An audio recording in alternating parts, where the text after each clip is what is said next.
Muy buenas noches. Bienvenidos a nuestro segundo conversatorio sobre enfermedades de psoriasis. Estamos en una transmisión en vivo desde la ciudad de Guayaquil.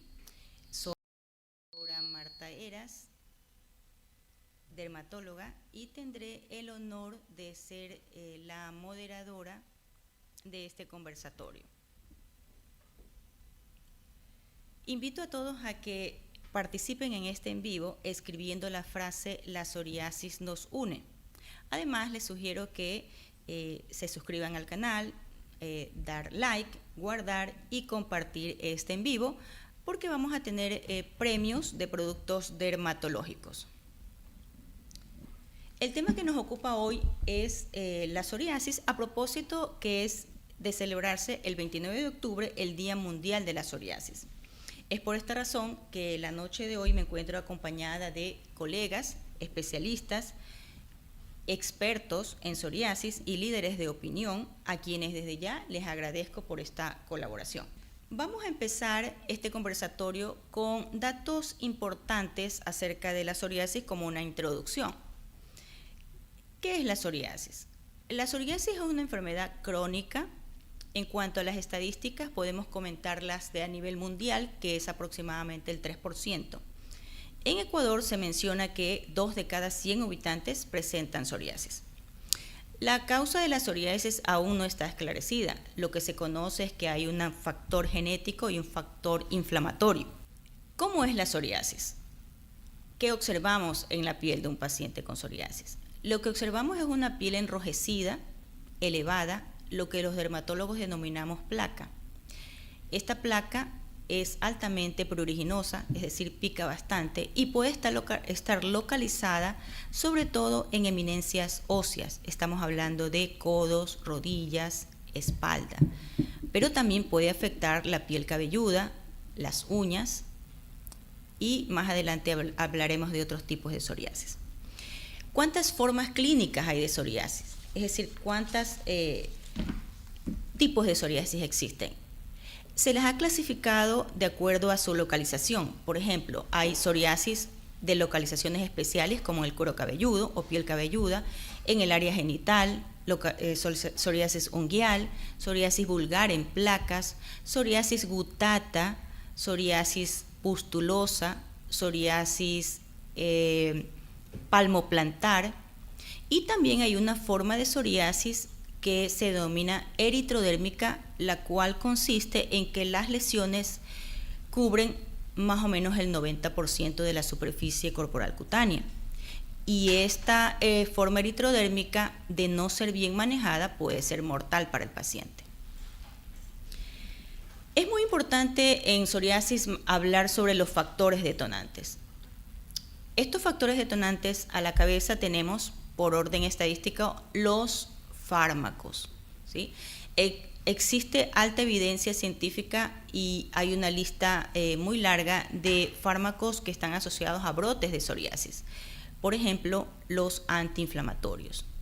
Siguen en la lista las penicilinas, los antimicóticos, las sulfas, antihipertensivos como el enalapril, drogas como el litio, entre otros. Es importante conocer estos factores detonantes, puesto que un paciente puede estar con su medicación, pero si tiene un medicamento que está asociado al brote, pues va a tener un brote de psoriasis. Otro factor detonante son las infecciones. A la cabeza, el Streptococcus pyogenes. Y en esta era también infecciones como HIV, hepatitis B y sífilis. Pueden ser inclusive el debut de un paciente con estas enfermedades. Debutan con psoriasis. Infecciones. Entonces también tenemos como factores detonantes la obesidad. Esta obesidad y sobre todo la grasa en la cintura abdominal está muy ligado a la parte inflamatoria. A este nivel se generan citoquinas proinflamatorias que tienen mucho que ver con el mecanismo fisiopatológico de la psoriasis. Es por esta razón que lo que podemos nosotros como un equipo interdisciplinario, el cual puede estar conformado por dermatólogos, reumatólogos, nutricionistas, endocrinólogos, psiquiatras, cardiólogos. Lo que podemos hacer en esta parte siempre es direccionar a cada especialidad. Por el momento, lo que yo les puedo sugerir es que se informen por medio de libros como los cuales pueden salir en el recuadro, libros como Dietas para psoriasis, Cocina en psoriasis, que lo que van a darles es indicaciones de un listado de alimentos que evitan la inflamación y son más saludables. Dentro de los factores detonantes también está el estrés, ¿sí? El estrés está muy asociado a los brotes de psoriasis, porque en un paciente con psoriasis está afectada la calidad de vida.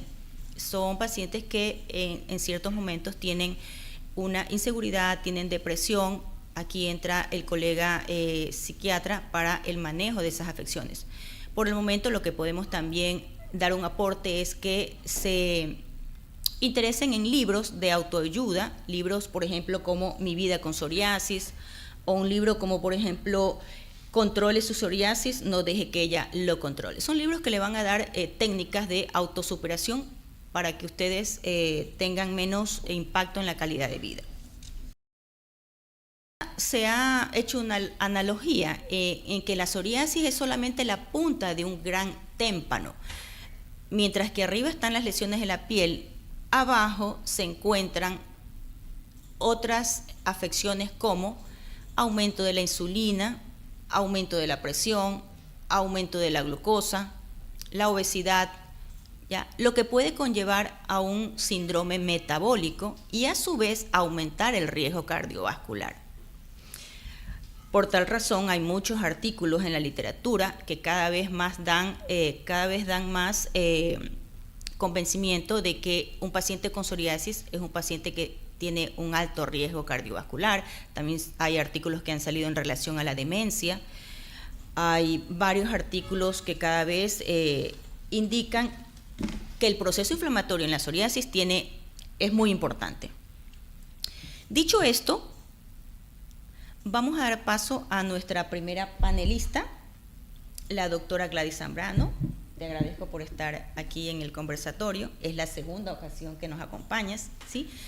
La doctora Gladys Zambrano, ¿puede pasar el perfil de la doctora? Ella es líder de la unidad de dermatología del Hospital Francisco y Casa Bustamante. Ahí aparece el perfil de la doctora, ¿sí? Cuando yo hablo con mis pacientes adultos de psoriasis, yo dentro de la información que les menciono también les explico que hay psoriasis infantil y muchas veces me dicen no puede ser que haya en lactantes, en niños. Bueno, sí hay. Inclusive yo tengo una anécdota como historia. Durante la formación que tuvimos de posgradista, a la sala de dermatología ingresaba 2 o 3 veces en una forma eritrodérmica una paciente de 9 años. Y hasta la fecha es la paciente más joven que yo he visto.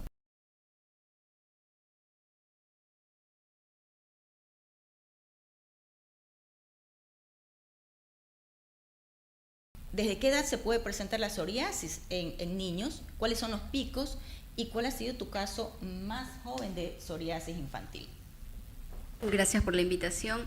Bueno, la psoriasis se puede presentar a cualquier edad, incluso hay reportes de psoriasis congénita, nosotros no hemos visto, pero la literatura sí lo ha reportado. Se reporta un pico de una incidencia mayor entre los 6 y 10 años de edad. Y la paciente más pequeñita que hemos tenido ha sido una bebita de 6 meses que comenzó con una afección en el área del pañal y que posteriormente ya se generalizó. Bueno, comprobamos el diagnóstico con biopsia y actualmente está en tratamiento con nosotros. Interesante, 6 meses. Y bueno, en muchos casos el diagnóstico de la psoriasis es clínico, pero en este caso la evidencia está más documentada puesto que ha sido con una biopsia de piel. Interesante, Gladys, tu aporte. ¿Qué nos puedes hablar sobre las diferentes localizaciones clínicas de la psoriasis? ¿Existen esas localizaciones poco habituales? ¿Qué nos puedes comentar acerca de eso? La mayoría de los casos de psoriasis son una psoriasis en placa que es igual a la psoriasis del adulto. Tenemos una forma especial que es la psoriasis gutata, que generalmente se presenta en niños, como indicó en la introducción Marta, generalmente se la relaciona con un proceso postinfeccioso. Y hay ciertas localizaciones que son que son poco habituales en los adultos, pero que son comunes en los niños. Y una de estas es la localización facial. La localización facial en los niños es hasta 50% más frecuente que en los adultos, ¿ya? Casi en la cara no vemos en un adulto. Y de la cara, las áreas que mayor veces se afectan son los párpados. Y de allí a veces que el diagnóstico diferencial con el eczema atópico es bastante confuso al inicio. Otra localización también en la parte cefálica, los conductos auditivos también en los chiquitos se pueden presentar. La psoriasis de la piel cabelluda, y en los niños las áreas intertriginosas, como por ejemplo las axilas, los pliegues, van a estar comprometidos. Y una localización, bueno, que solo es de esta edad, que es el área del pañal, que puede ser el debut de una psoriasis en un niño. Muy bien, Gladys. Gladys, ¿cómo manejas el prurito en pacientes, sobre todo conociendo que el prurito es el síntoma más importante pues, en esta enfermedad? ¿Cómo manejas este prurito en los niños? Bueno, en la sintomatología el prurito es acompañante de las lesiones de psoriasis, pero a diferencia de otras enfermedades cutánea de los niños como la dermatitis atópica, el prurito no es tan intenso en la psoriasis. Y bueno, básicamente el manejo del prurito es el manejo de la psoriasis, ¿no? Entonces, como otras enfermedades de la piel, la barrera va a estar alterada. Entonces, el manejo a base de hidratantes, de emolientes, van a ayudar a controlar la descamación y también per se el prurito. El manejo antiinflamatorio con corticoides tópicos, inhibidores de calcinurina, van dirigidos no solamente a controlar el proceso inflamatorio, sino también el prurito. Y en algunas ocasiones un prurito ya más intenso va a requerir el uso de antihistamínico de primera generación. Claro, antihistamínicos que produzcan sedación. Sí, los de primera, la hidroxicina. Son los indicados, sí. Y Gladys, ¿qué nos puedes comentar acerca de la adherencia? Un término que quizás es nuevo, pero que para nosotros los médicos es fundamental para el éxito.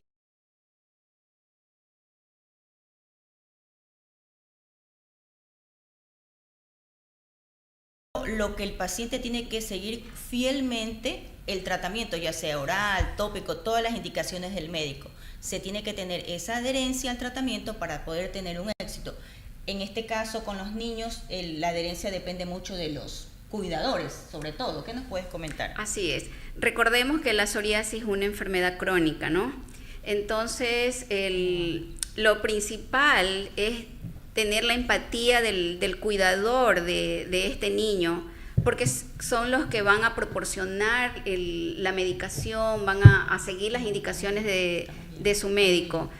Bueno, generalmente los padres, los cuidadores, si tú les explicas bien y les comprometes, generalmente sí siguen las indicaciones. No así a veces en los adolescentes, que es un poquito difícil el manejo, porque los chicos a veces cumplen unos días, se cansan un poquito de estar haciendo lo mismo por varias semanas. Bueno, esto sí a veces dificulta un poquito la adherencia, pero en esta edad, en los adolescentes. Gladys, te quería comentar que hay un artículo que salió en Archivos de Dermatología, realizado por la Universidad de Chicago. En este artículo ellos mencionan que hicieron un estudio con niños de 9 países y en los cuales mencionan que la psoriasis está asociada a un mayor riesgo de obesidad, sobrepeso y obesidad, cuando hay psoriasis infantil,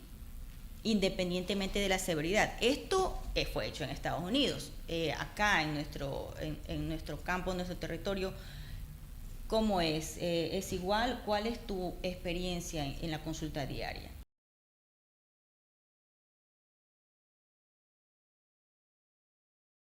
Bueno, recordemos que la psoriasis es una enfermedad inflamatoria. Entonces, todas estas citocinas inflamatorias van a actuar a nivel sistémico, lo que va a generar un sobrepeso, obesidad, como parte del síndrome metabólico, igual como la hiperglicemia, aumento de la presión arterial. Sí hemos visto que los niños tienen tendencia a sufrir de sobrepeso y obesidad como parte de la psoriasis mismo, pero también a veces como parte de la medicación. Recordemos que los corticoides son la piedra angular en el tratamiento, los corticoides tópicos son la piedra angular en el tratamiento, y como son terapias que utilizamos por mucho tiempo, estos a veces también tienden a influir en el peso de nuestros niños. Claro, es decir, tú, dicho de otra manera, podría tratarse que el efecto colateral de estos corticoides lo que estaría es produciendo, o sea, sería una obesidad o sobrepeso inducido también por el largo tiempo de los brotes y tantos años. Sí, realmente estoy de acuerdo contigo en ese análisis que has realizado. Dentro de las opciones terapéuticas de la psoriasis existe lo que es la fototerapia. La doctora nos va a compartir un video sobre fototerapia y sobre su centro que tiene de fotopiel en Portoviejo, y procederemos a ver el video, por favor.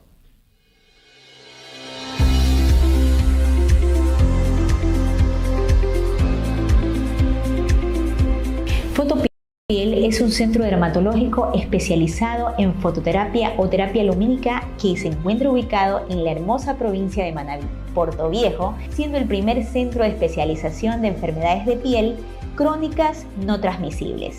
Anteriormente, nuestros pacientes tenían que trasladarse a las ciudades principales del Ecuador, lo cual dificultaba la adherencia al tratamiento. Hoy contamos con equipos de alta tecnología con seguridad para ofrecer a nuestros pacientes terapias de primer nivel, especialmente tratamientos de psoriasis, vitíligos, entre otras enfermedades. Contamos con dermatólogos, especialistas, capacitados que le ayudarán con profesionalismo y experiencia.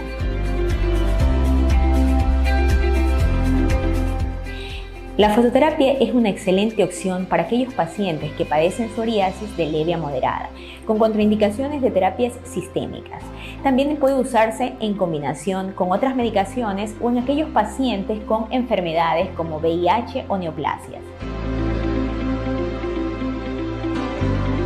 Antes de iniciar los ciclos, es fundamental categorizar la forma clínica de la psoriasis, el tiempo de la evolución, la edad del enfermo, los tratamientos anteriores y actuales, las enfermedades concomitantes, como también las expectativas del paciente y la factibilidad de realización por cuestiones de índole geográfica o económica. La psoriasis gutata, la psoriasis palmoplantar y la pustulosis palmoplantar constituyen formas clínicas de psoriasis en donde la fototerapia posee un excelente resultado, por lo que en estos casos es de primera elección.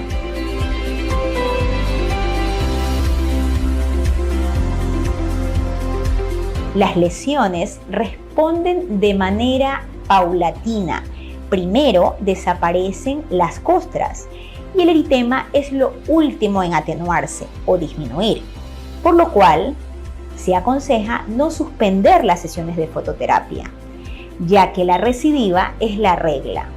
Por eso es fundamental, mi consejo, el control y el seguimiento con tu dermatólogo.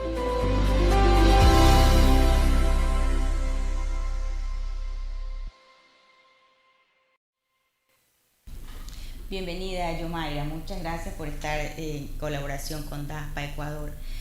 Con esta introducción de este excelente video, no solamente por la calidad del video, sino solamente por también la información que das, quisiera preguntarte sobre esta modalidad de la fototerapia.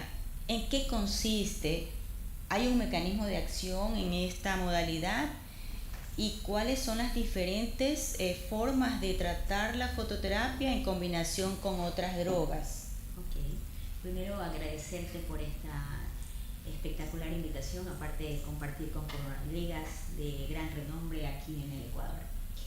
Bueno, primero la fototerapia es un mecanismo de tratamiento a base de luz ultravioleta. Esta luz ultravioleta se utiliza específicamente para terapias inflamatorias de la piel o terapias que no responden con tratamientos convencionales como son los tratamientos tópicos o sistémicos, o pacientes también que no se adhieren muy rápido al tratamiento, ¿sí? Bueno, el mecanismo de acción de la fototerapia es cuando la luz ultravioleta atraviesa lo que es la dermis y la epidermis, que son las capas de la piel, produce un efecto antiinflamatorio, en donde las prostaglandinas, interleuquinas, sobre todo la 1, la 6, se activan produciendo una alteración del ciclo celular, y lo que va a hacer pues que aumente la melanogénesis, ¿sí? Y por lo tanto aumente la inmunomodulación activa en la célula. Claro. Es por esa razón que algunos pacientes suelen ser bronceados, ¿no? Sí, normalmente pues existen diferentes tipos de fototerapia. Tenemos la fototerapia VA, VB, PUVA, REPUVA, PUVASOL, PUVA local, que este tratamiento es diferente en cada paciente, edad del paciente y también las dosis del paciente, pues, ¿no? ¿Cuál es la selección del paciente que es candidato a una fototerapia? ¿Qué requisitos debe de cumplir? ¿Cuál es el protocolo? Bien, en realidad todo paciente, incluso niños mayores de 8 a 10 años, pueden acceder a la fototerapia, bien, porque es la primera línea de tratamiento para la psoriasis. Pero claro, existen unos requisitos, sobre todo pacientes que tienen pobre respuesta a los tratamientos convencionales, ¿sí? O que tengan alteración con esos tratamientos convencionales. Por ejemplo, llega el paciente, lo primero que se hace es una minuciosa historia clínica, inicio de la clínica del paciente, ¿sí?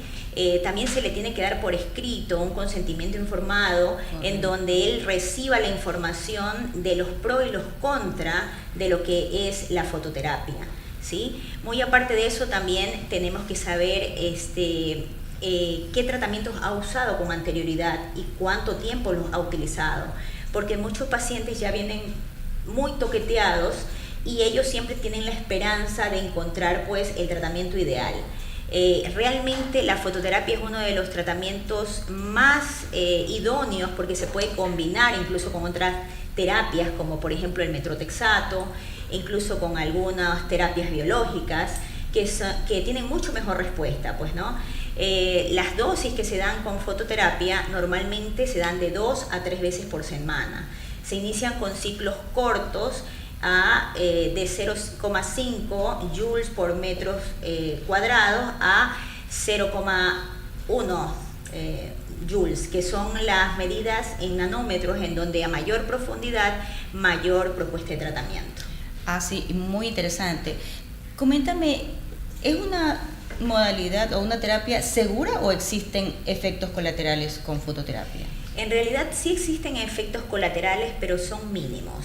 Si está capacitado el profesional y el paciente tiene una muy buena adherencia, como lo estábamos comentando, tenemos tratamientos pediátricos como para adultos, pero no es la misma dosis.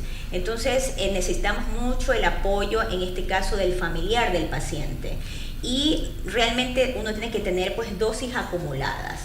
Está completamente estudiado que a dosis determinadas no va a ser un riesgo para el paciente y no va a haber antecedentes de carcinogénesis. Una de las principales daños colaterales que hemos tenido al momento puede ser una quemadura. ¿Por qué? Porque el paciente pues no toma los recaudos a posteriori del tratamiento. Por eso se recalca siempre el paciente que debe de usar filtros solares o gafas solares para prevención pues del daño a nivel ocular, o también cubrir sus partes más íntimas, ¿sí? Porque son más sensibles en este caso. Ejemplo, si el paciente tiene psoriasis en lo que es el codo y tiene en piernas, pues debe cubrirse la zona íntima y cubrirse los ojos, cubrirse áreas donde no estén enfermas.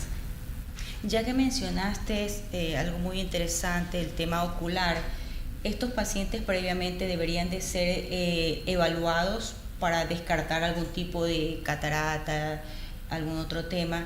Y la otra inquietud que tengo es ¿qué tiempo es durante cuántas semanas o meses es el tratamiento de esta fototerapia? Ok, Normalmente cada paciente debe de ser evaluado previamente al tratamiento con un especialista en oftalmología, porque existe riesgo de catarata o retinopatía. Bien, y después de 6 meses se hace un segundo control también. Como también tiene que ser evaluado por el cardiólogo, tiene que ser evaluado por el psicólogo, por el reumatólogo, porque la psoriasis no es solamente una entidad en piel, sino que se debe tratar de forma multifactorial. El paciente siempre tiene que estar apoyado, consentido por el médico, ¿sí? Es un paciente que está muchas veces deprimido, afecta su esfera psicosocial y ya con la contención él mejora muchísimo. Eso por una parte. Y las dosis que puede presentar el paciente, bueno, yo tengo acá unas fotos en donde podemos mostrar que un paciente prácticamente a las 3 semanas de tratamiento, solo con 2 sesiones por semana, se nota una mejoría notable, ¿sí? Aquí podemos ver un antes de unas manos en donde presentaba pues unas lesiones que eran muy pruriginosas y estaban erosionadas. Y posteriormente, pues aproximadamente a las 3 semanas, solamente con terapia focalizada, acá se hizo excimer láser, prácticamente muestra una mejoría. El aclaramiento, ustedes lo evalúan al mes, a los 2 meses, también se ayudan del PASI. Por supuesto, normalmente el paciente es evaluado por la dermatóloga a cargo, ¿sí? Que le lleva un control y un seguimiento prácticamente a las 3 semanas. Sí, los resultados están obvios, son excelentes. Y el paciente indudablemente lo primero que le mejora es el prurito. Y siempre le decimos, porque él se pone ansioso, porque cuando va a haber la mejoría de las lesiones rojas o descamativas. Entonces prácticamente eso le decimos que es lo último y que a medida que pasa el tiempo pues va a ir mejorando, como ven en estas fotografías, que el eritema pues va cambiando de un eritema rojo a un ya marrón. Sí. Indudablemente lo que a él le alivia es el prurito. Claro, lo que serían las lesiones residuales ya hiperpigmentadas.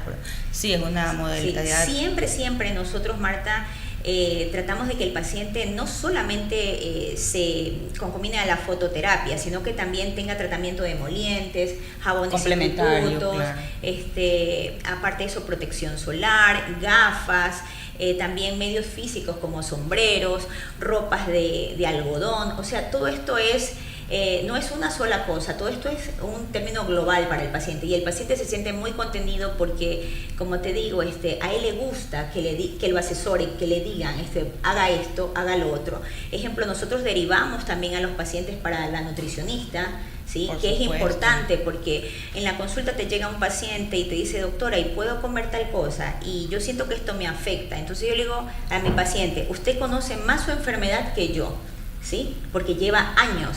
Pero indudablemente en la consulta necesita algo personalizado, porque no es lo mismo un paciente que tiene un síndrome metabólico o diabetes o hipertensión a un problema social. Correcto. Como dijimos anteriormente, que tú lo habías planteado bien, que el factor desencadenante de muchos de los pacientes es el estrés, aparte de los medicamentos. En este caso, nosotros tenemos una población bastante adulta, donde estos pacientes ya vienen con tratamientos cardiológicos, tratamientos gástricos, tratamientos de el tema de analgésicos. Entonces son un cóctel de medicamentos que a veces pues dispara el brote de la enfermedad. Posteriormente a las vacunas, cuando fue el COVID, te diste cuenta que hubo un brote incalculable de psoriasis. Entonces, toda esta respuesta antiinflamatoria postestrés, pues, como dijimos antes, es más exacerbada. Ahí se combinaron varios factores, el factor infeccioso, factor farmacológico con la vacuna. Así es. Y el factor de estrés. Sí. No, te agradezco, Yomaira, excelente aclaración y ¿qué mensaje final tú puedes dar a los pacientes que estén inquietos con este tema de la fototerapia? Bien.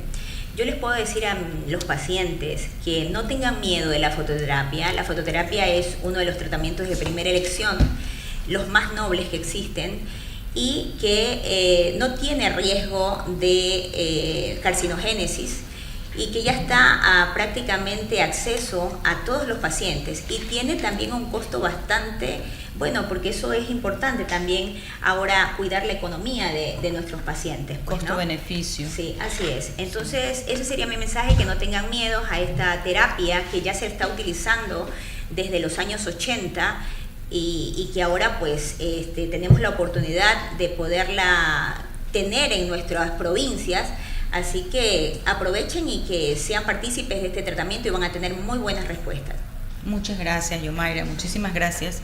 Sí, ahora quiero dar paso a otra colega, la doctora Paola Félix. Habíamos mencionado que hay varias formas de clínicas de psoriasis, entre ellas también mencioné una localización especial, que es la que afecta solamente a la piel cabelluda, ¿sí? Para eso está aquí la doctora, aquí vemos el perfil de la doctora. Y bajo este contexto, estimada Paola, ¿en qué porcentaje es que usted en la consulta observa la afectación de la piel cabelluda en estos pacientes?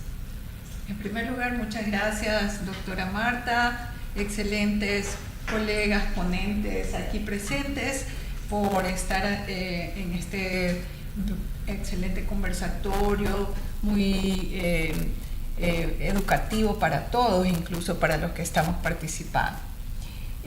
Bueno, hablar de la psoriasis del cuero cabelludo es hablar de psoriasis. El 80% de los pacientes con psoriasis tienen psoriasis en el cuero cabelludo. Es más, muchas veces debutan como psoriasis de cuero cabelludo y posteriormente se generaliza, ¿no? Cuando un paciente se está mejorando los tratamientos de fototerapia, por ejemplo, que se están haciendo, siempre me dicen, doctora, es que sigo con esta picazón en el cuero cabelludo, no me mejoro, es difícil para mí y socialmente un poco incómodo. Entonces ahí pues hay que tomar otros caminos para ayudarle un poco más al paciente. Claro, y comúnmente siempre tenemos el caso que el paciente dice, tengo caspa, ¿no? ¿Y cómo podemos diferenciar o cómo podemos explicar a nuestra comunidad cuándo es caspa y cuándo es una psoriasis? Bueno, una psoriasis generalmente pues es una enfermedad altamente inflamatoria.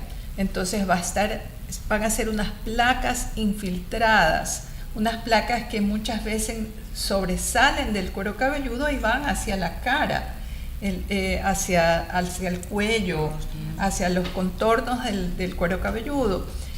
A diferencia de la dermatitis seborreica o seborrea o caspa común, que generalmente se inicia en la cara, en las partes, en los pliegues de la cara, como son los pliegues nasogenianos, que son los pliegues que van entre la nariz y la boca, también dentro de las cejas,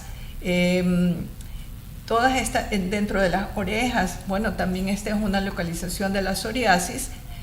Detrás de las orejas son escamas mucho más ligeras, es la caspa suelta, caspa floja, y se acompaña de eritema facial, eritema centrotorácico, es decir, enrojecimiento de la parte central de la cara, en la parte donde está hundida, o sea, esa es una psoriasis. Aquí estamos viendo una psoriasis de cuero cabelludo en el contexto de un paciente con psoriasis corporal, psoriasis en placas.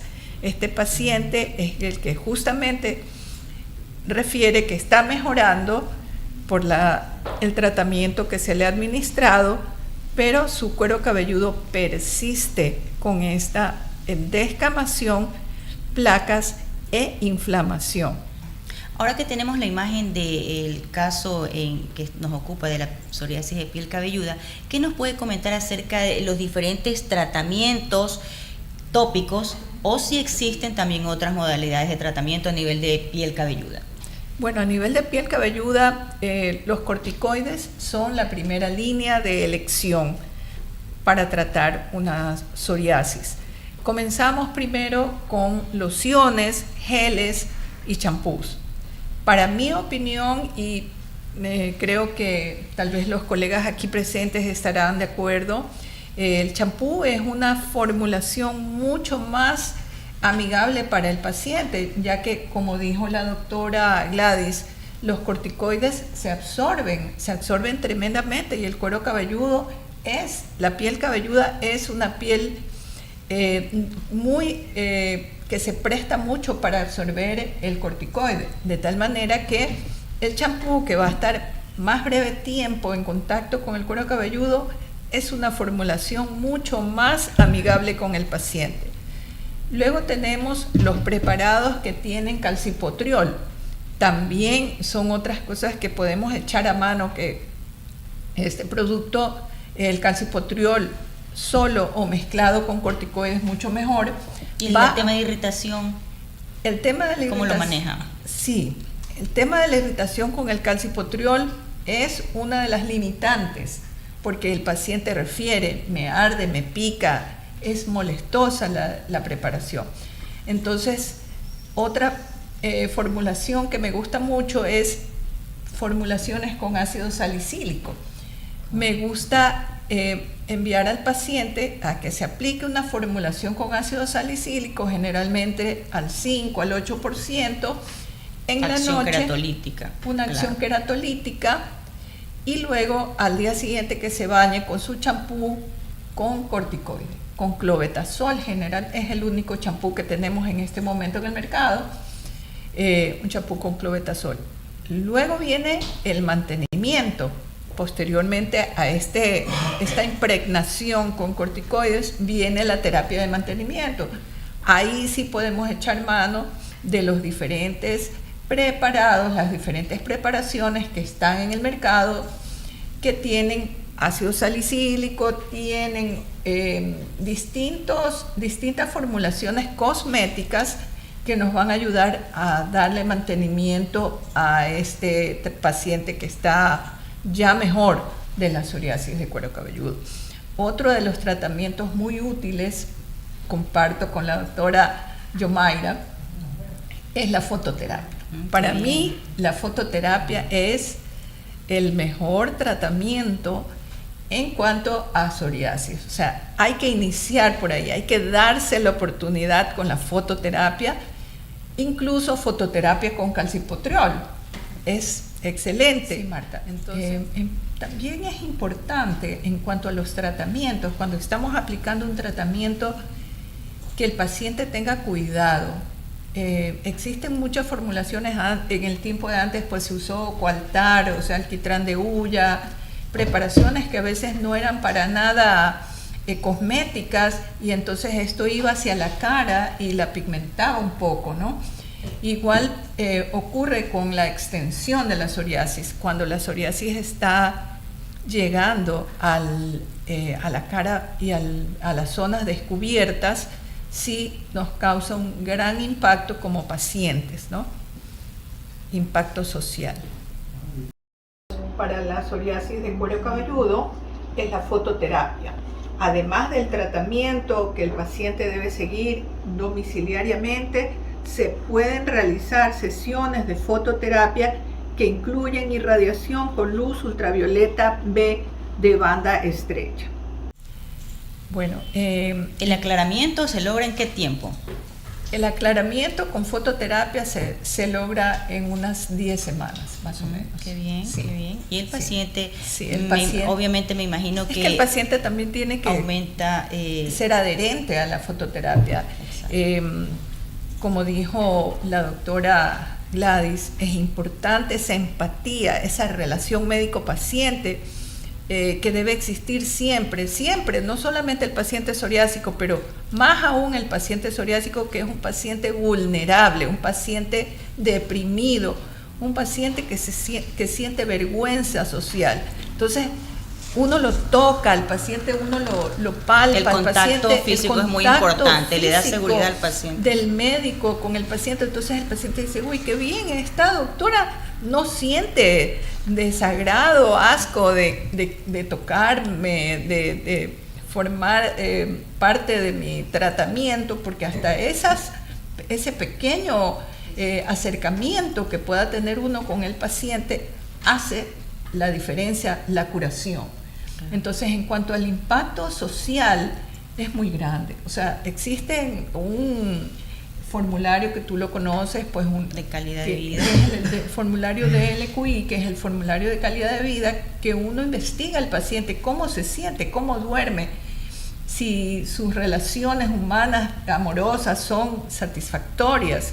Entonces generalmente aquí hay un hándicap, ¿no? Hay una debilidad del paciente respecto a eso, y entonces eso debe ser cubierto también por un equipo multidisciplinario, un psicólogo, un psiquiatra, que lo ayude también al paciente a contenerse él mismo y ayude a la familia a aceptar esta condición del paciente, porque es muy difícil cuando recién se presentan estos casos que el cónyuge, el enamorado, la enamorada, tenga esa comprensión para saber que esta es una enfermedad inflamatoria no contagiosa, y que el paciente, si uno le da más afecto, más cariño, más contención, el paciente se va a mejorar. Claro. Aparte de los medicamentos. Excelente. ¿Cuál sería su mensaje final, doctora, respecto a la psoriasis de piel cabelluda? Bueno, mi mensaje final es: todas las psoriasis son tratables, todas las psoriasis son posibles de controlar. La psoriasis del cuero cabelludo, si bien es cierto, acompaña a una psoriasis generalizada en el 80%, va a ser una de las formas más difíciles, digamos, de tratar, porque es la última que se mejora. Primero se mejoran las placas cutáneas y después mejoran las psoriasis del cuero cabelludo. Pero siempre hay que darse la oportunidad. Interesante, y muchas gracias, doctora Félix. Muchísimas gracias por su valioso aporte, ¿sí? Estamos muy convencidos de toda su experiencia y la trayectoria que usted tiene con los pacientes con psoriasis. Pasamos ahora a nuestro siguiente panelista, que es el doctor Celso Villacreces, y como para dar ejemplo del modelo de este equipo interdisciplinario, ahora tenemos la compañía del doctor Villacreces, que es reumatólogo, claro, un especialista como reumatología, cardiología, son especialidades muy importantes, como habíamos hablado, por el tema de la artritis psoriásica y de los riesgos cardiovasculares. La literatura, doctor, pasamos el perfil del doctor Villacreces, ¿sí? El doctor Villacreces es reumatólogo, tiene larga trayectoria en su consulta privada. Ya entrando al tema, dicho esto, en la literatura se comenta que el 30% de los pacientes con psoriasis van a desarrollar o van a evolucionar a una artritis psoriásica. ¿Y quién más que un reumatólogo para decirnos de una forma clara, precisa y concisa qué es una artritis psoriásica, doctor? Bien, ante todo, agradecer permitirme participar de este live con colegas muy destacados, no solo de mi ciudad, sino también de la provincia de Manabí. Bueno, en todo caso, en lo concerniente a su pregunta, la artritis psoriásica es una entidad relativamente frecuente en el contexto de una psoriasis. Aproximadamente un 30% de los pacientes pueden llegar a desarrollar artritis. Acá hay que definir lo que es artritis, porque muchas veces el paciente, cuando tiene alguna manifestación que involucra la parte articular, ellos dicen artritis y esto para ellos es una enfermedad, cuando más bien la artritis es un síntoma que conlleva signos inflamatorios de una articulación y es manifestación de un sinnúmero de enfermedades, no solamente autoinmunes, sino también otro tipo de enfermedades. Se dice que los pacientes con artritis psoriásica durante los primeros 6 meses, o los pacientes que desarrollan artritis en el contexto de una psoriasis durante los primeros 6 meses de evolución, ya comienzan a manifestar lesiones a nivel articular, y los cuales son mucho más evidentes en un 40% de los casos al año de evolución de este cuadro articular, nuevamente en el contexto de la psoriasis. De ahí que es sumamente importante diagnosticar tempranamente a estos pacientes como para poder iniciar una terapéutica adecuada y evitar la progresión del daño articular, las complicaciones que conlleva con los diversos grados de incapacidad funcional y además la carga de estrés ya de por sí de su enfermedad a nivel de la piel, se genera un estrés adicional del compromiso articular, ¿no? Doctor, así como tenemos varias formas de presentación clínica de la psoriasis cutánea, así también existen la artritis. ¿Cuántas formas de artritis psoriásica existen y cuál es la más severa? Bien, en cuanto a las formas articulares o de compromiso articular en psoriasis, tenemos que un 5 a un 10% de los pacientes debutan con un compromiso a nivel de interfalángicas distales. Anteriormente creo que había una foto ahí de un compromiso a nivel de interfalángica distal. ¿Cuál es la interfalángica distal? La última articulación de nuestros dedos, ¿no? La interfalángica distal. Se dice que como 5 a 10%, ahí se puede ver un paciente con unas manitos y con compromiso a nivel de sus deditos también inflamatorio. 5 a 10% interfalángica distal. Luego tenemos un 30% de los pacientes hacen un cuadro poliarticular similar a la reumatoidea o que nosotros decimos pseudo-reumatoidea, es decir, es bilateral, simétrica, pequeñas articulaciones, y eso representa un 30%. Posteriormente, otra forma de presentación es la que compromete el eje axial o la columna, y eso se ve en un 20% de los pacientes.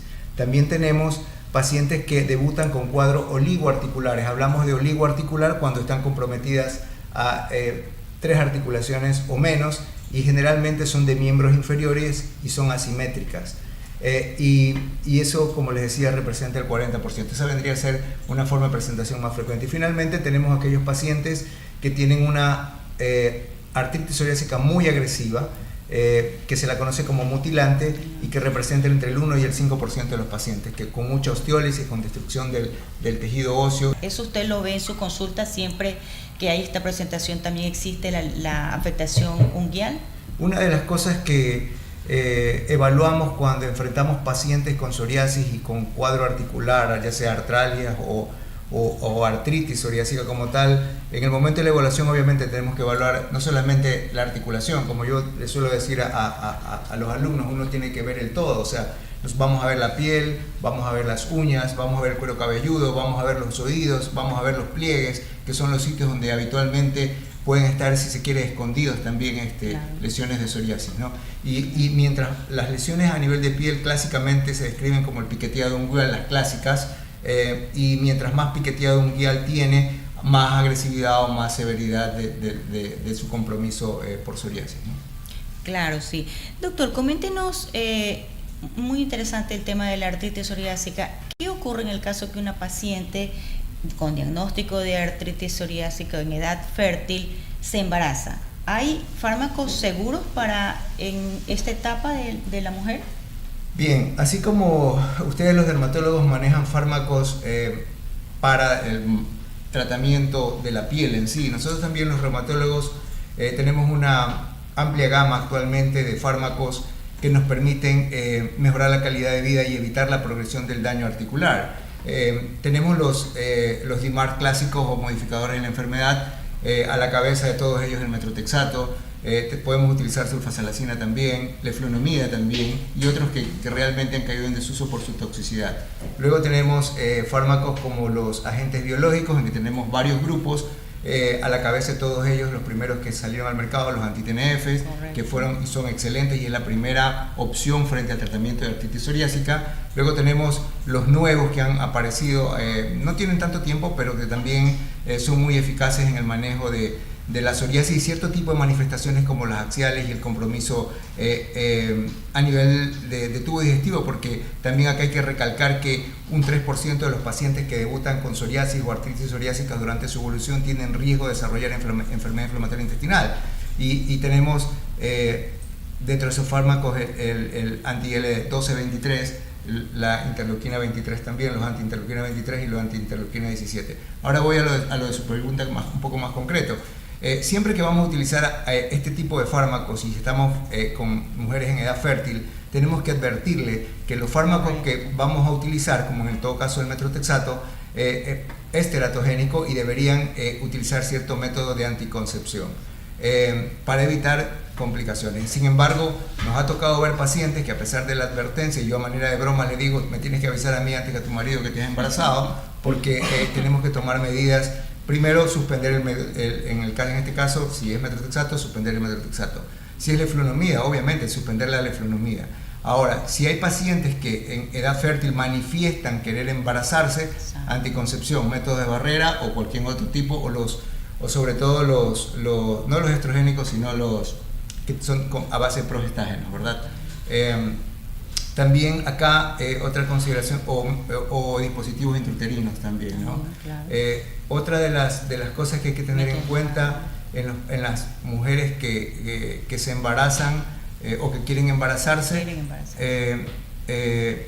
ahondar un poco también en otro tipo de fármacos que podríamos utilizar y que son permitidos durante el embarazo, como en el caso de los agentes biológicos. Actualmente disponemos dentro de los agentes biológicos, hay unos que son permitidos durante el embarazo, todo el embarazo, no afectan el embarazo, ¿verdad? Y hay otros que tienen que suspenderse si lo hemos iniciado un anti-TNF, como en el caso del infliximab y el etanercept. El infliximab hasta las 16 semanas y no durante el tercer trimestre. Luego tenemos el etanercept, el adalimumab, que esos no los podemos utilizar durante el tercer trimestre. Y luego tenemos el certolizumab, que ese sí está permitido durante todo el embarazo. Y también tenemos el golimumab, ¿no? Que también está, que hay que ser un poco cauteloso con el manejo de golimumab. Importante también saber que, si bien hay que tener en cuenta estas normas, o ya cuando vemos pacientes que van o corren el riesgo de embarazarse o están embarazadas, o si se quieren embarazar, hay que advertirles también o mencionarles que, si bien tienen que suspender en determinado tiempo de la gestación estos fármacos, porque pueden pasar al feto, ¿no es verdad? Pero sí pacientes que están dando de lactar o cuando van a dar de lactar, pueden reiniciar la medicación biológica sin ningún tipo de inconveniente, ¿no?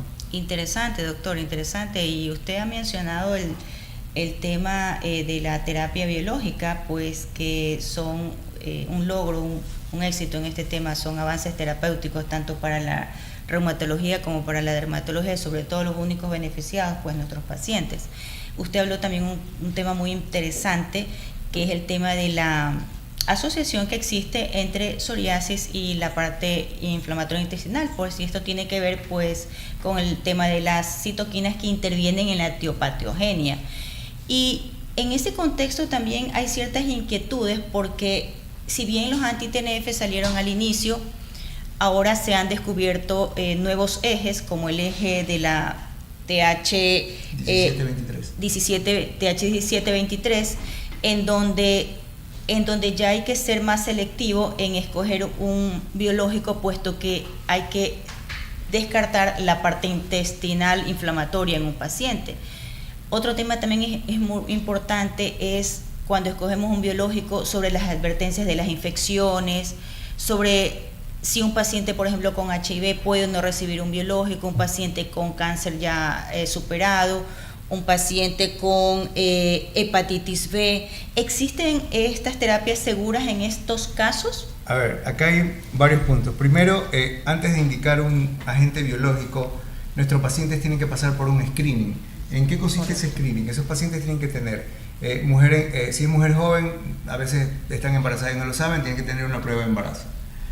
Tienen que tener los anti-TNF y algunos otros agentes biológicos se asocian al mayor riesgo de reactivación de enfermedades infecciosas, sobre todo tuberculosis en nuestro medio, ¿no? Que es muy prevalente. Entonces esos pacientes tienen que tener, a más de la prueba de embarazo, tienen que tener las mujeres, en los hombres, una placa de tórax, y tienen que tener un PPD como mínimo, ¿no? Si el paciente tiene un PPD positivo o hallazgo sugestivo en la placa de tórax de una tuberculosis latente, previo al inicio de un agente biológico tienen que recibir tratamiento profiláctico con isoniazida. a partir de la segunda, tercera semana podemos iniciar el biológico una vez que iniciaron isoniazida.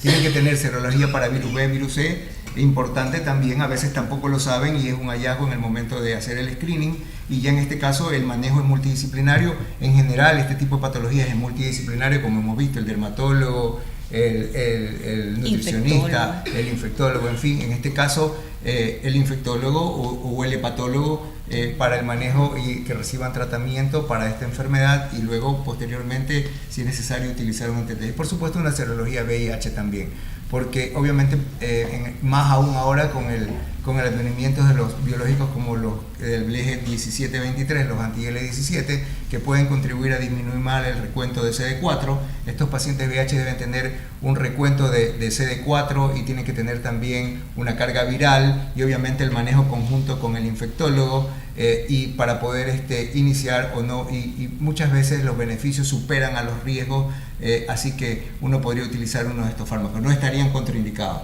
En lo que tiene que ver con patologías como cáncer, cuando se inició el manejo o el tratamiento, cuando fueron lanzados al mercado los anti-TNF, se empezó a hablar mucho de la mayor incidencia de cáncer con este tipo de fármacos, pero sobre todo se hablaba de linfoma, que se asocia mucho a artritis reumatoidea, o cánceres de piel de tipo no melanomas. Entonces, pero en el tiempo se ha podido llegar en base a los trabajos de investigación y al seguimiento de estos fármacos, al seguimiento farmacológico en sí, digamos, de bioseguridad, se ha podido determinar de que no aumentan la incidencia o la frecuencia o aparición de este tipo de cánceres, ¿no? La otra consideración que hay que tener en cuenta es que si se puede utilizar en un paciente que ha tenido o no ha tenido algún tipo de neoplasia.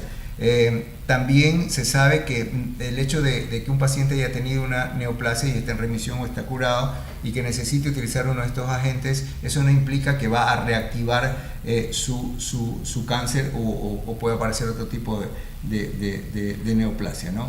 Claro. Obviamente ahí tiene mucho que ver también la historia oncológica y el manejo con el oncólogo del paciente, ¿no? Y son casos excepcionales también, son casos excepcionales porque todos en nuestra consulta, sobre todo las dermatólogas, tenemos de pronto algún momento un paciente que haya superado un cáncer pero tiene un brote de psoriasis que realmente le afecta la calidad de vida, entonces se tiene que escoger una terapia sistémica segura, y por eso el tema de la pregunta cuál sería el indicado, cuál escoger, pero no, usted nos ha explicado de una forma muy resumida. Una de las cosas importantes es que uno, cuando maneja pacientes con psoriasis y artritis psoriásica, prácticamente está normatizado. El primer agente biológico que podemos utilizar son los anti-TNF. Ese es el de elección, la primera línea. Si por un tipo de falla primaria o porque algún tipo de efecto adverso, ¿cuál es el siguiente agente biológico que podemos utilizar? Son los anti-L17. Posteriormente, nuevamente, por falla primaria o por algún tipo de efecto adverso, si podemos cambiar o tenemos la necesidad de cambiar, vamos al anti-IL-1223. Y el 1223 está indicado más para pacientes que tienen compromiso a nivel de tubo digestivo, como son las enfermedades inflamatorias intestinales, ya sea Crohn o colitis ulcerativa. En cambio, la 17 más sobre eje axial, ¿no? Y también, bueno, existen otro manejo también con los anti-L17 y 23, sobre todo cuando hay compromiso severo a nivel unguial y otro tipo de manifestaciones. Y ahora que hablamos también de la terapia biológica,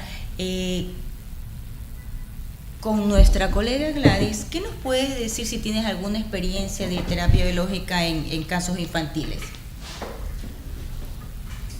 Bueno, afortunadamente la mayoría de los casos de psoriasis en niños corresponden a grados leves, ¿no? Entonces lo manejamos con tópicos. En los casos de psoriasis moderada a severa, con terapias inmunomoduladores como metrotexate, ciclosporina es lo que normalmente usamos. Solo en 2 casos hemos tenido que utilizar etanercept en un chiquito de 10 años que tenía una psoriasis en placa generalizada con mucha afectación facial. Lo utilizamos por alrededor de un año con muy buena respuesta. Y actualmente tenemos un niño de 8 años que está en tratamiento por una psoriasis palmoplantar, ¿no? A pesar de que era una psoriasis muy localizada, las fisuras le provocaban mucha dificultad para caminar, y las manos, bueno, para realizar todas sus actividades, incluso las escolares. Entonces este niño actualmente lleva 4 meses de tratamiento con etanercept y bueno, no ha tenido ningún efecto adverso y realmente después de las 12 semanas de tratamiento nosotros vimos una muy buena respuesta al tratamiento.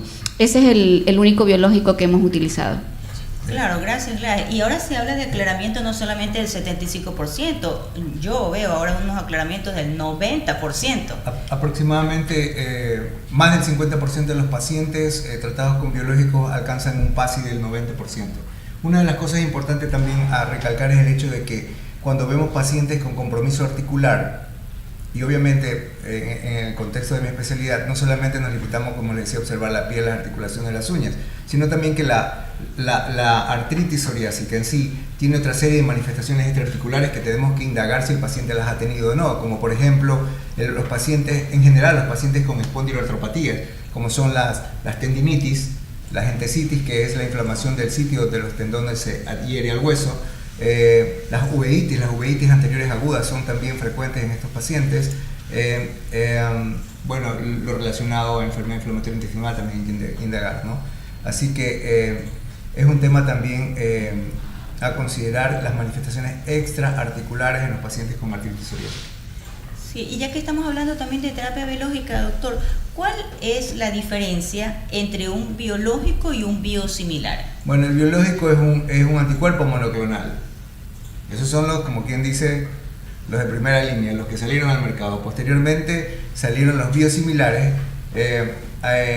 Un profesor muy conocido, un israelita, Yehuda Schonfield, inmunólogo, él decía que un biosimilar, por algo se llama biosimilar, es similar, no es lo mismo que un biológico, porque lo que toma el biosimilar es una parte de la estructura de un biológico y lo que tratan de alcanzar o lo que se dice que debe tener un biosimilar es el mismo perfil de bioequivalencia, el perfil de seguridad y de eficacia al compararlo con un biológico, ¿no? Realmente su costo también es importante porque un agente biológico tiene un costo un poco más alto, en cambio el biosimilar su costo abarata el costo en cuanto y bueno, por eso es que actualmente no sé si está bien que lo diga, pero en las instituciones ustedes están utilizando biosimilares, sobre todo por el costo. Así es, doctor. Y ya que también estamos hablando del tema de adherencia en los tópicos, en las cuidadoras, ¿cómo es la adherencia también en los biológicos? Menciono esto porque el paciente, mientras más espaciado aplique algo, es como que va a tener éxito el tratamiento. Y empezamos con biológicos de cada semana, cada 15 días y actualmente tenemos cada mes. ¿Qué tan asociado esto va a estar en la adherencia al tratamiento? Bien, la Organización Mundial de la Salud define adherencia como el mantenimiento de la prescripción médica, es decir, del medicamento en las dosis y en el tiempo.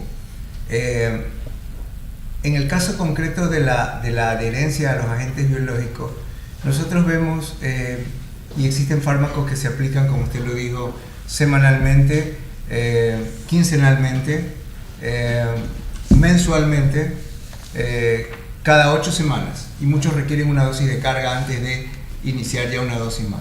En la previa del en vivo estábamos conversando entre todos colegas acerca de justamente la terapia sistémica y mencionamos uno de los fármacos que inclusive yo me atrevería a decir que es seguro, eficaz y económico, es el metotrexato. Y sí, queríamos también destacar que muchos pacientes son beneficiados con este medicamento, que se lo ha satanizado, sí, en la parte hepática, pero que al menos en lo personal, en mi práctica diaria, no tengo casos que hayan desencadenado cirrosis. Realmente habría que investigar mucho porque ahora se conoce en la literatura que muchos de estos casos son de hígados grasos ya realmente que no tienen nada que ver con el metotrexato, ¿sí? Son hígados grasos alcohólicos, ¿sí? Siempre los pacientes se inquietan y preguntan por qué se toma el ácido fólico con el metotrexato. ¿Qué nos puede decir acerca de eso? Un inhibidor de la síntesis del ácido fólico. Entonces, el paciente que toma metotrexato, ya sea por vía oral o por vía subcutánea, debe recibir ácido fólico. Y para evitar también el riesgo de complicaciones relacionadas a la deficiencia del ácido fólico y uso de metotrexato, las mucositis sobre todo. Bueno, el metotrexato es un medicamento que yo siempre digo es un medicamento sumamente noble en cualquiera de las dosis. En todo el tiempo que tengo haciendo la especialidad, sí he visto hepatitis tóxicas relacionadas o transaminitis, son muy leves, muy escasas. Y más bien otra complicación que es un poco más seria, que es la anemia plástica en aquellos pacientes que, a pesar de estar indicado que tiene que tomarlo solamente una vez por semana, y le hago mucho hincapié en eso, lo empiezan a tomar todos los días y cuando llegan con un cuadro de una anemia plástica, pero solamente en esos casos. Pero de ahí es un medicamento sumamente noble y que actúa muy bien, no solamente a nivel para el control de la actividad inflamatoria articular, sino también a nivel de piel. Y obviamente el manejo también debe ser en conjunto con ustedes, los dermatólogos, ¿no? Y recordemos que también el metotrexate, avalado por estudios, es recomendado con los anti-TNF para evitar la formación de anticuerpos. Así es. Excelente, excelente. ¿Qué nos puedes comentar, Gladys, Yomaira, acerca del uso que ustedes tienen, la experiencia con el metotrexato? Bueno, en lo particular, como dijo el doctor Villacreces, el metotrexato es uno de los medicamentos más nobles y que tenemos pues en el mercado, con un costo bastante accesible. Y realmente, como nosotros no somos un país donde se pueda conseguir medicación importante, nosotros la verdad es que tenemos muy buena respuesta. Y si el paciente es bien controlado, con tratamientos, o sea, análisis de laboratorios, ecografías, no tenemos por qué dudar de seguir dando el metotrexato, ¿sí? El metotrexato realmente nos saca de un brote importante en el paciente, realmente. Y ya si ya tiene mucho alteraciones a nivel hepático, pues normalmente yo envío al gastroenterólogo y el gastroenterólogo pues comienza a decirme sí o no necesitamos una biopsia hepática y pues pasar a otro tratamiento, que realmente han sido muy pocos los que he tenido que hacer esto. Importante, gracias por tu aporte. Y Gladys, ¿qué nos puede decir el uso de metotrexate infantil en niños? Bueno, más que en psoriasis, nosotros tenemos más experiencia con el uso de metotrexate en dermatitis atópica, ¿no? Entonces, generalmente van bien con dosis baja. Nosotros manejamos entre 5, 7,5, 10 miligramos y máximo 15 miligramos en los niños. Y hemos visto que tiene una excelente respuesta. No hemos tenido complicaciones con esta medicación. Lo que sí es que cuando nosotros le proponemos al cuidador, al padre, este medicamento, siempre le vamos a explicar todo lo favorable y los efectos adversos. Y en algunas ocasiones los padres, los cuidadores, no quieren utilizar el medicamento por los efectos adversos, pero bueno, los ponemos a prueba y realmente, como todos sabemos, el metotrexate, los efectos favorables no son tan rápidos. Entonces, a partir de las 8 o 12 semanas que ellos ven realmente cómo ha mejorado la piel de los niños, bueno, si se adhieren al tratamiento sin ningún problema. Y hasta ahora realmente no hemos tenido problemas ni de toxicidad con la medicación, e incluso un paciente, como me indicó el doctor, a pesar de haber explicado la dosis que es semanal, tomó diario el medicamento. Bueno, a pesar de elevar las transaminadas, se hizo una hepatitis al retirar el medicamento y bueno, posteriormente todo se normalizó.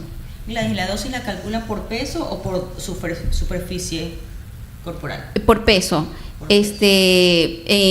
Pero generalmente manejamos dosis bajas en niños. Ajá. 5, 7,5, 10 miligramos y máximo un adolescente 15 miligramos. Interesante esa experiencia que tienes. Exacto. Bueno, yo creo que con este tema del metotrexate estamos dando un cierre de lujo en este conversatorio, en este conversatorio de psoriasis desde Guayaquil. Yo les quedo agradecida infinitamente porque es un equipo de lujo. Estamos realizando lo que se dice en la literatura, un equipo interdisciplinario, ¿sí? Posteriormente podemos invitar a otras especialidades, sería muy importante.